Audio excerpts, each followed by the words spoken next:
आणि महाराष्ट्र धर्माचं कुलदैवत आणि या विचारातूनच छत्रपती शिवाजी महाराजांचा विचार हा पुनश्च एकदा आपल्याला गवसला होता। तर पुढचे जाऊन शाहू महाराजांचा आणि डॉक्टर बाबासाहेब आंबेडकरांचा, गाडगे महाराजांचा, तुकडोजी महाराजांचा विचार देखील हा महात्मा फुलेंच्या ज्योतीतूनच कुठेतरी आपल्या सर्वांपर्यंत पोहोचला आणि आज यांची द्विशताब्दी वर्ष म्हणून आजपासून आपण साजरे करत आहोत।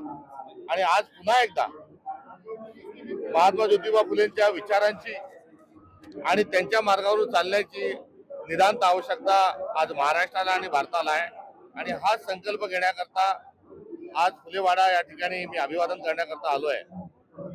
द्विशताब्दी वर्षाच्या पूर्वसंध्येला काल त्यांच्या सासवड येथील खानवडी या जन्मगावी देखील मी त्यांच्या विचारांना नतमस्तक झालो होतो आणि आज या ठिकाणी आपल्या सर्वांच्या साक्षीनं फुलेवाड्यामध्ये या ठिकाणी देखील उपस्थित आहे।